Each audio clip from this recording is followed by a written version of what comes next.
Lukas 15 ayat 8-10 demikianlah firman Tuhan. Atau perempuan manakah yang mempunyai 10 dirham, dan jika ia kehilangan satu di antaranya, tidak menyalakan pelita dan menyapu rumah, serta mencarinya dengan cermat sampai ia menemukannya.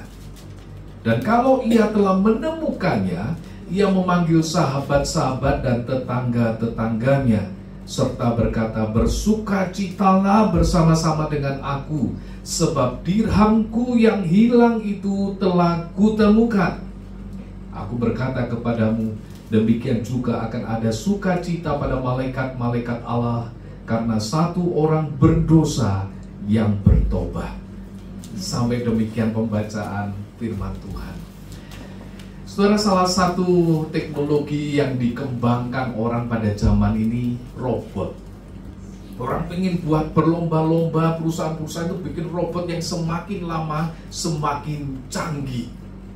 Saya mencatat ada beberapa penemuan-penemuan tentang robot ini. Di Korea, saudara pernah buat satu robot yang namanya Hubo 2.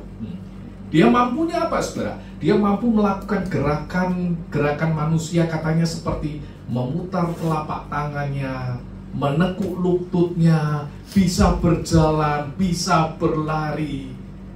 Dan saudara tahu harganya? Itu harganya 6 miliar rupiah. Kalau saudara lupa rupiah, kira-kira 3 juta dolar Hong Kong ya. Mungkin saudara juga pernah mendengar satu robot yang namanya robot Asimo, itu buatan Jepang. Robot ini katanya bisa mengerjakan segala instruksi. Ia mampu katanya bisa menuruni tangga, menaiki tangga, bisa menari, bisa berlari dengan kecepatan 9 km per jam. Bahkan dalam iklannya, katanya robot ini bisa mampu menggantikan manusia melakukan pekerjaan rumah tangga, mengantar kopi, mengambilkan barang, ya. Dan dia dibanderol dengan harga kurang lebih 40 miliar rupiah.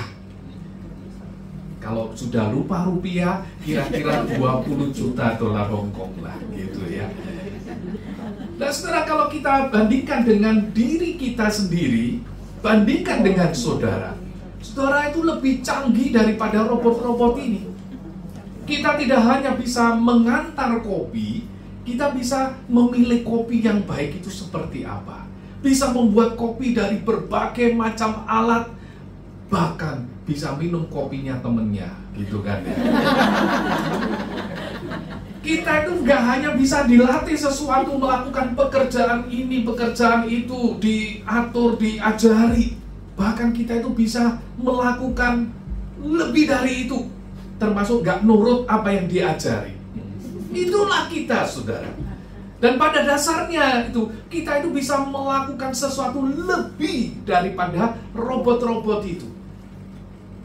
Karena itu kalau robot-robot itu harganya begitu mahal, saudara bisa bayangkan berapa harganya kalau diri kita itu dibuat teknologi yang seperti itu. Ini menunjukkan apa, saudara? Betapa mahalnya tubuh kita dan hidup kita ini. Artinya apa? Tuhan itu menciptakan kita, menciptakan manusia dengan materi dan teknologi yang mahal. Saudara, bukan barang murahan. Dan jikalau Allah itu menciptakan manusia itu bukan sebagai barang murahan, tentu dia itu ingin sesuatu. Dia punya tujuan. Tujuannya apa? Supaya manusia itu bisa menghargai hidupnya sendiri. Tidak saja dia bisa menghargai hidupnya sendiri, dia juga bisa menghargai orang lain. Melihat orang lain dengan sesuatu yang sebagai sosok yang berharga. Tetapi saudara, yang terjadi kadang sebaliknya. Kita nggak bisa melihat orang lain sebagai sosok yang berharga. Bahkan kita kadang cenderung meremehkan, merendahkan orang lain. Dan pada sisi yang lain, saudara, manusia itu sering merasa dirinya itu tidak berharga. Kenapa?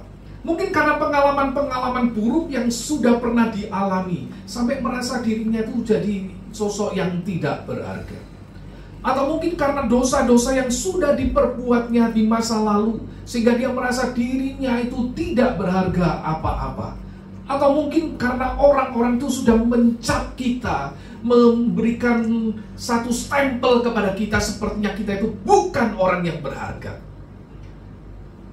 Sehingga membuat apa, saudara? Kita merasa diri kita itu tidak berharga.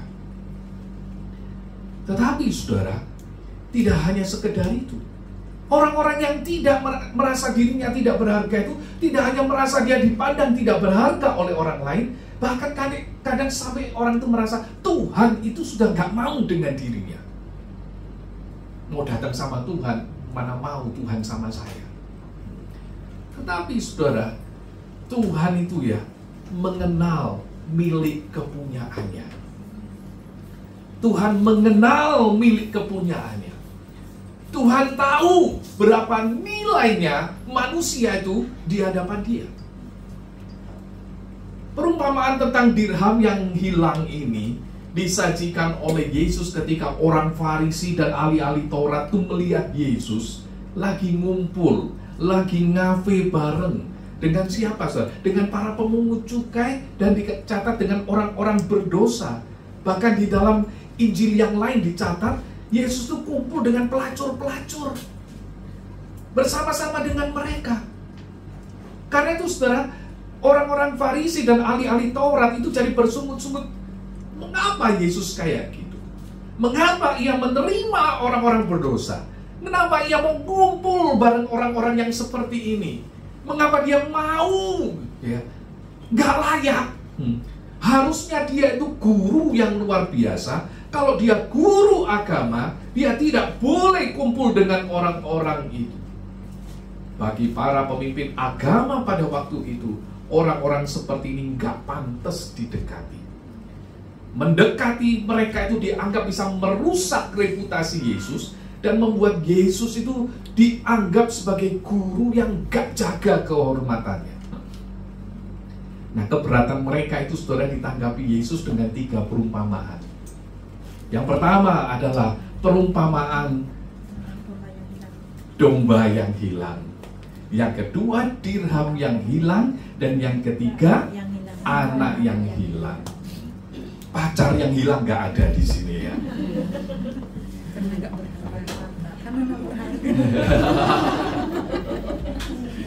Jadi terikat mantan Pak. Ya, setelah cerita tentang dirham yang hilang ini memiliki gambaran yang menarik. Kalau tokoh sebelumnya tentang domba yang hilang menggambarkan seorang gembala. Gembala yang apa? Sosok pria yang kuat, yang hebat, yang tenaganya besar, yang dia bisa menjaga kawanan domba begitu banyak, yang bisa naik turun gunung mencari domba itu. Tapi kali ini saudara, kita lihat gambarannya dari seorang wanita. Wanita apa? Yang tekun dan sungguh mencari dirham yang hilang. Karakter ini saudara memang cocok dilekatkan dengan wanita. Kenapa? Karena seorang wanita itu karakternya biasanya lebih detail. Ingat barang yang kecil-kecil ya. Sampai peniti ditaruh di mana ngerti gitu ya. Tidak hanya tahu bentuknya, tapi bahkan disimpan di mana dia ingat gitu. Nah, satu saat anak saya yang ketiga itu ngomong sama saya, Pak, nanti kalau sudah besar aku pengen jadi pencari harta karun. Saya cuma tanggapi, saya diam, saya dengar ya, sekaligus merasa bangga sama sedikit berkhayal ya dia itu ya. Tapi saya katakan kepada dia, kayaknya kamu susah jadi pencari harta karun. Yang bisa cari harta karun itu adalah mama kamu. Coba lihat, kamu cari baju nggak ketemu, mama cari ketemu.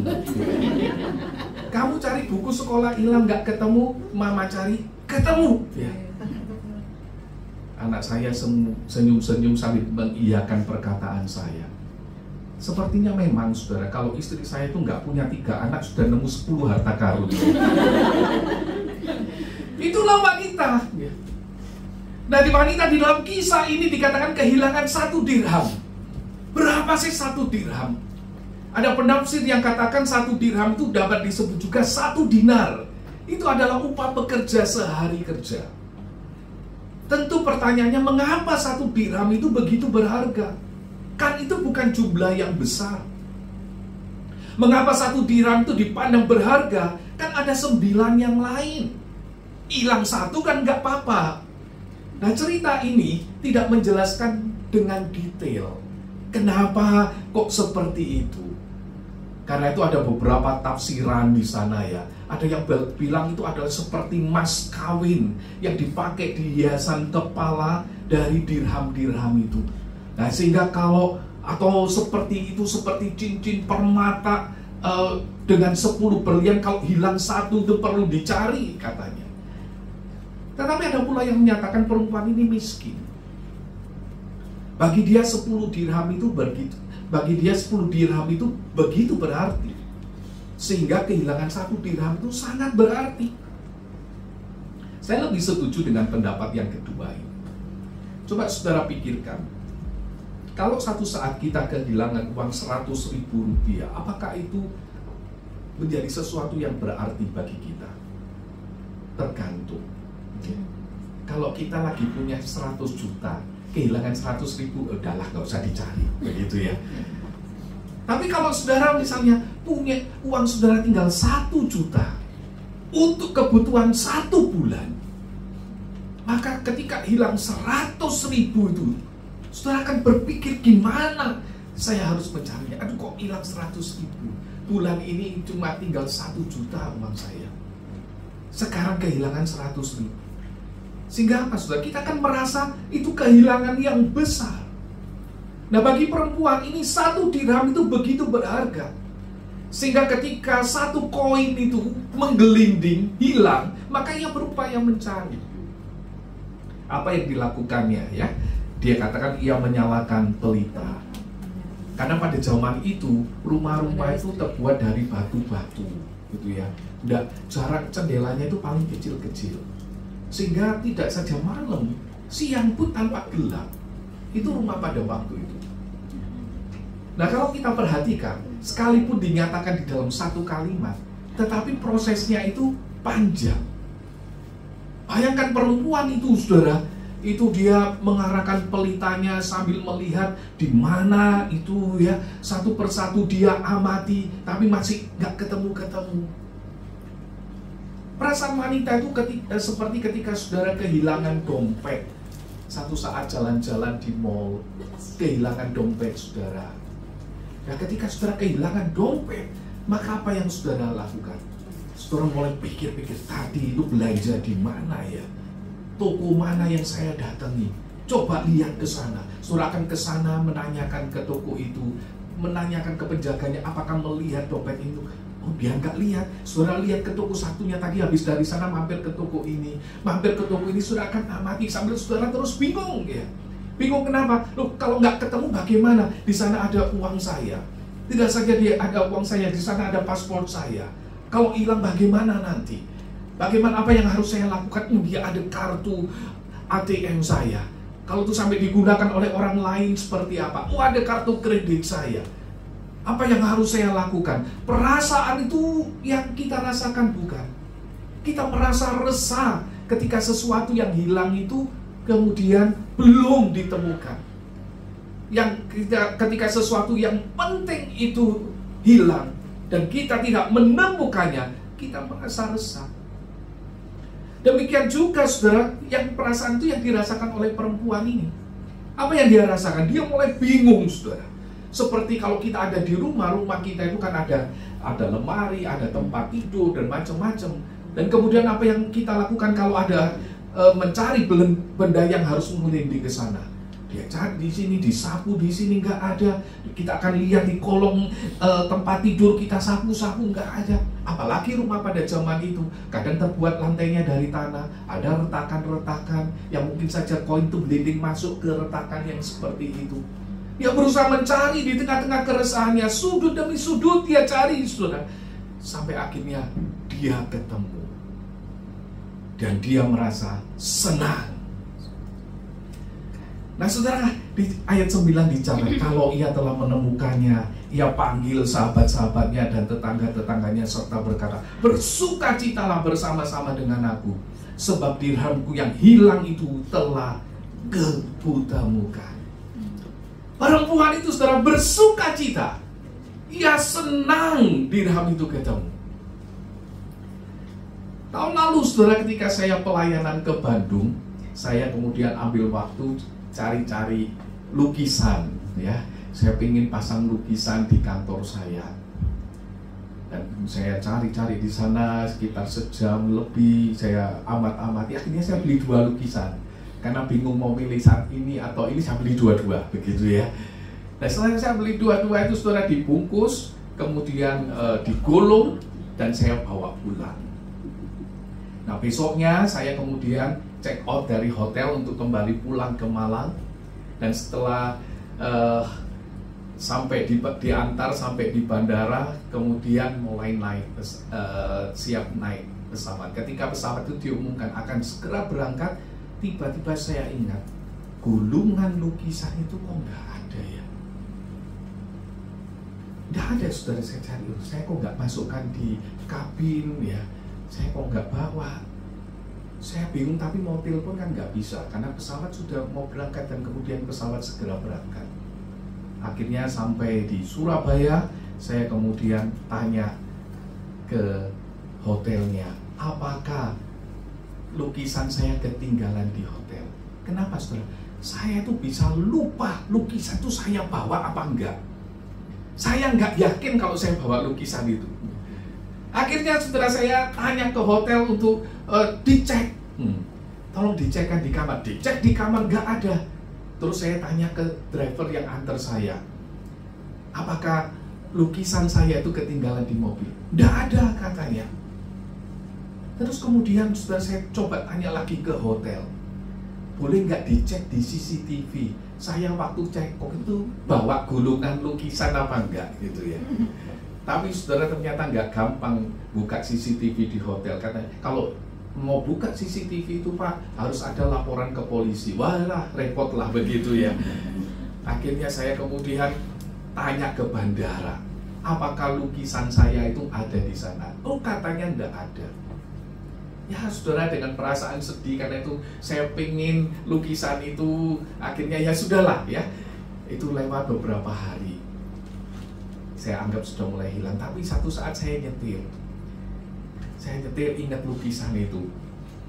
Saya merasa bingung harus apa, aduh kok sayang ya. Dan saat itu saya berdoa. Terus terang saudara, saya jarang berdoa untuk hal-hal yang fana seperti ini. Saya sungkan minta sama Tuhan ya. Jadi waktu itu saya berdoanya gini, Tuhan, saya itu sebenarnya sungkan untuk minta barang-barang yang seperti ini. Tapi saya katakan satu, tapi kalau lukisan itu ketemu Tuhan, saya itu senang. Habis doa itu saudara, sambil nyetir itu, tiba-tiba Tuhan ingatkan saya, di lukisan itu ada nomor telepon penjualnya. Oh iya, masalahnya saya nggak punya nomor telepon penjualnya. Akhirnya saya ingat, oh ya coba kontak ya. Siapa tahu ada orang baik yang menemukan dan membawa lukisan itu, menyerahkan lukisan ini ke orang ini. Saya minta tolong alumni saat yang ada di Bandung, tolong kamu datang ke Braga sana ya, menjumpai penjual lukisan ini dan tanyakan apakah ada orang yang kontak dia tentang lukisan ini. Betul saudara, rupanya ada petugas kebersihan bandara yang menemukan dan mengontak penjual lukisan itu. Akhirnya lukisan itu bisa diambil, dibawa dan dikirim ke saya. Saudara, saya begitu bersukacita. Di situ saya merasakan satu pengalaman betapa senangnya ketika yang hilang itu ditemukan. Sukacita yang hilang ditemukan itu, saudara, membuat saya bersyukur kepada Tuhan. Tuhan itu mendengar doa saya. Tuhan mendengar doa saya dan saya boleh menemukan lukisan yang hilang ini. Ketika sesuatu yang berharga itu hilang dan ditemukan, yang muncul itu, saudara, perasaan kelegaan, rasa sukacita. Tapi saya merasakan ini hanyalah gambaran kecil yang ingin saya nyatakan untuk bagian ini. Karena Yesus berkata, ayat 10, ada sukacita pada malaikat-malaikat Allah karena satu orang berdosa yang bertobat. Sukacita Tuhan karena satu orang berdosa yang bertobat itu membuat satu sukacita surga. Oh, saudara, itu adalah satu sukacita yang luar biasa. Ini berbicara tentang apa, saudara? Berbicara tentang hati Tuhan. Apa isi hati Tuhan? Tuhan itu mengasihi dan menerima orang berdosa. Mereka itu berharga di mata Tuhan. Dan pertobatan mereka itu, saudara, menjadi sukacita Tuhan. Sukacita surga. Pertobatan orang berdosa itu menyukakan hati Tuhan.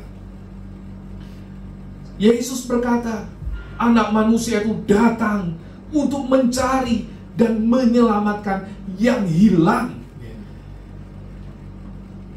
Bahkan dengan segala resikonya, demi mencari dan menyelamatkan yang hilang, Yesus harus melewati jalan salib. Dia mati di atas kayu salib, supaya orang yang percaya kepadanya, yang hilang itu ditemukan. Yesus mencari. Nah, saudara, di sini kita lihat bagaimana hati Tuhan. Karena itu, saudara, kalau saudara lihat, ketika Yesus di atas kayu salib, di sebelahnya ada seorang penyamun. Apa yang diharapkan dari seorang penyamun yang sedang mau mati? Tidak ada yang bisa diharapkan. Dosanya sudah menumpuk sampai dia dihukum disalibkan. Tidak ada artinya. Apakah dia punya potensi untuk nanti bisa mendukung gereja Tuhan? Enggak. Apakah dia nanti akan bisa jadi singer? Enggak. Apakah dia bisa melayani musik? Enggak. Apakah dia bisa kasih persembahan? Enggak. Tapi satu hal, saudara, ketika dia berkata, ya Tuhan, ingat aku kalau Engkau datang sebagai Raja. Dan apa yang Yesus katakan, hari ini juga engkau bersama-sama dengan aku di Firdaus. Itulah hati Tuhan. Siapapun dia, tapi ketika dia balik, Tuhan menemukan dia. Hati Tuhan itu bersukacita. Saya teringat kapan saya itu ditemukan Tuhan. Setelah tiap kali saya mengingat kisah ini, saya melihat satu pekerjaan Tuhan yang luar biasa. Saya hidup di tengah-tengah kondisi kemiskinan. Rumah saya itu cuma 3x4 ketika saya masih kecil. Tidak ada kamar mandi di sana, hanya menumpang di rumah saudara yang ada jadi tetangga. Saya bukan sebagai anak yang cukup pede pada saat itu. Saya melihat teman-teman saya bisa punya mainan, saya tidak punya. Mereka bisa beli, saya tidak bisa. Kadang saya harus menggunakan sepatu yang berlubang sampai menunggu mungkin beberapa bulan, setahun, untuk kemudian saya ganti sepatu. Tetapi satu hal yang saya lihat, disitulah saya ditemukan Tuhan. Satu saat di tengah-tengah ketika saya kelas 5 SD begitu ya, saya saat itu suka ikut cerdas cermat Alkitab. Kenapa? Dapat hadiah. Dapat hadiah itu bagi saya sudah senang. Hadiahnya apa sih? Kadang sapu tangan gitu ya. Tapi sudah senang bagi saya. Dan waktu itu menjelang Paskah, saya membaca kitab Injil. Saya coreti mana yang perlu dihafalkan, Dan satu siang itu saya menemukan ayat yang saya baca adalah peristiwa penyaliban Tuhan. Saya tidak tahu apa yang terjadi, tapi Roh Kudus itu bekerja di dalam hati saya. Saya merasakan apa? Saya dicintai Tuhan. Ini yang hilang sudah ditemukan. Amin. Sangat cocok dengan tema kita hari ini.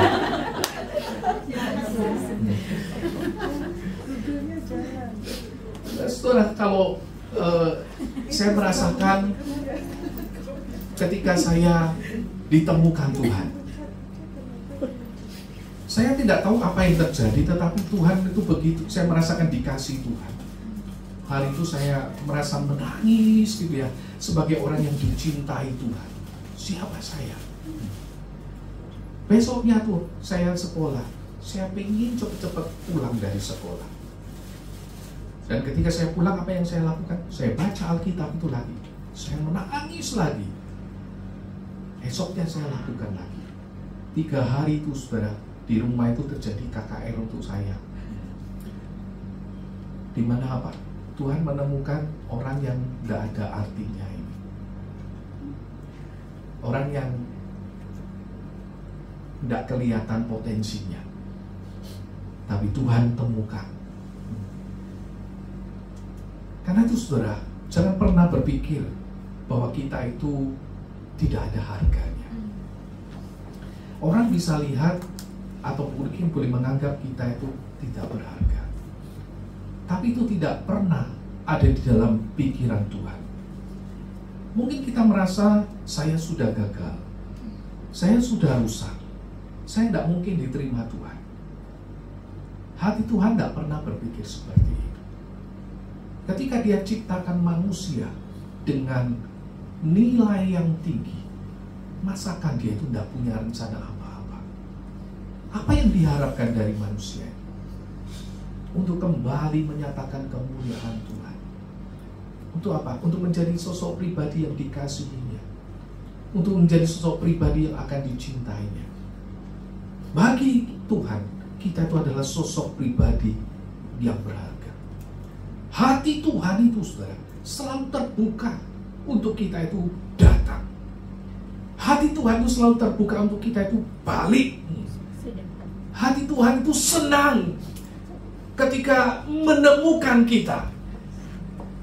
Hati Tuhan itu senang ketika melihat saudara itu datang kepada. Karena itu saudara, Tuhan itu nggak henti-hentinya memanggil saudara.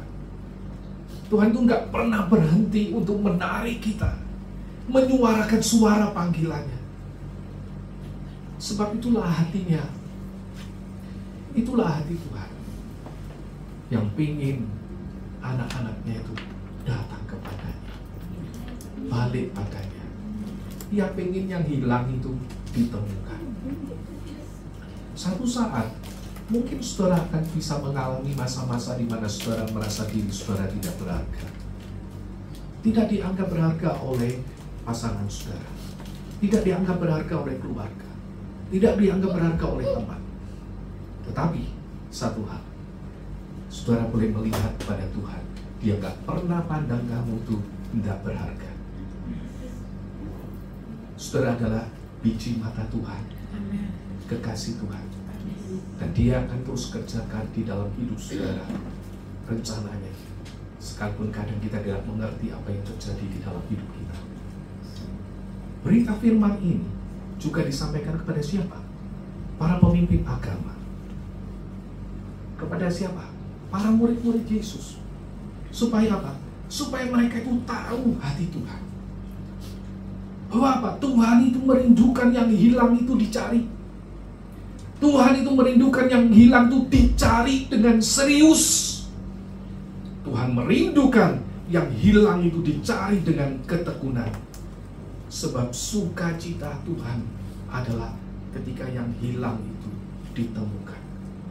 Kalau kita sadar akan isi hati Tuhan, maka kita bisa melayani Tuhan dengan tidak hitung-hitungan.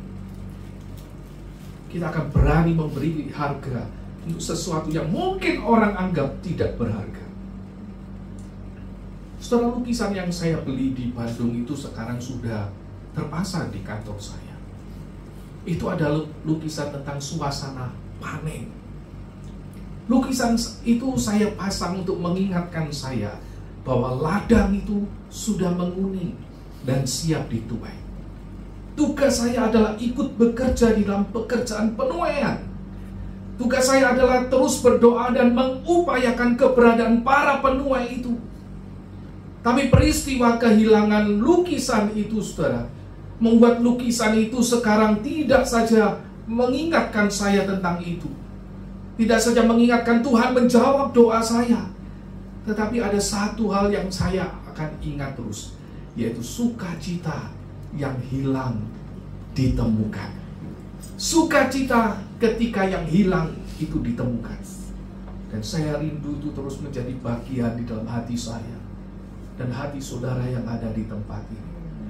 Jangan pandang orang lain dengan tidak berharga, tetapi di mata Tuhan kita berharga. Amin. Amin. Di mata Tuhan orang-orang yang ada di sekitar kita itu berharga. Dan Tuhan akan bersukacita ketika mereka itu boleh datang kepadanya. Amin.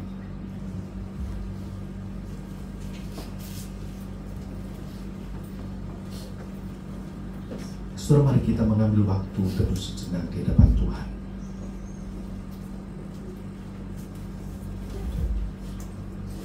Hari ini kamu ada di antara saudara yang merasa diri saudara tidak berarti apa-apa. Saudara merasa diri saudara tidak berharga. Tidak kebetulan saudara datang hari ini di rumah Tuhan. Sebab apa? Di sini Tuhan menemukan saudara. Dan Tuhan ingin menyambut saudara sebagai anak-anaknya. Kalau ada di antara saudara yang hari ini belum pernah menerima Kristus sebagai Tuhan dan Juru Selamat, katakan di dalam hati saudara, saya menerima Engkau Tuhan sebagai Tuhan dan Juru Selamat saya.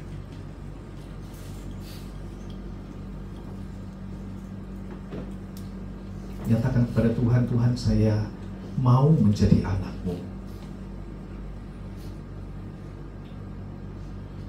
Dan Roh Kudus akan memberikan damai sejahtera Tuhan di dalam hatimu. Dan ketika engkau adalah anak, engkau akan ada di dalam pemeliharaan Tuhan, di dalam genggaman tangan Tuhan. Dan Tuhan akan mengerjakan karyanya di dalam hidup.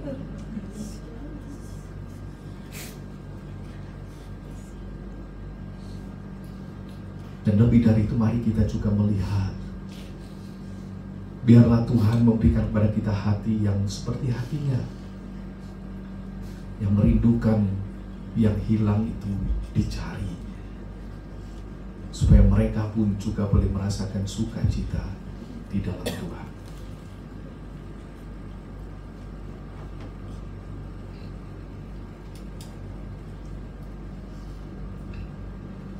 Ya Tuhan, biarlah kami boleh memahami isi hati-Mu pada hari ini. Biarlah kami boleh melihat cinta-Mu yang begitu besar yang dilimpahkan bagi kami. Dan kiranya Engkau menolong umat-Mu yang ada di tempat ini dengan segala pergumulan mereka. Oh Tuhan, biarlah mereka pulang hari ini dengan satu kesadaran mereka adalah orang yang dicintai Tuhan. Mereka adalah orang-orang yang dikasihi Tuhan. Mereka adalah orang-orang yang akan terus berada di dalam genggaman tangan Tuhan. Sebab di mata Tuhan mereka berarti, bernilai, dan tidak ada satupun yang bisa merusak penilaian Tuhan terhadap diri mereka. Terima kasih Tuhan. Izinkanlah kami mengenal isi hati-Mu, dan kami mulai menghidupinya di dalam Engkau. Dalam nama Tuhan Yesus Kristus kami berdoa.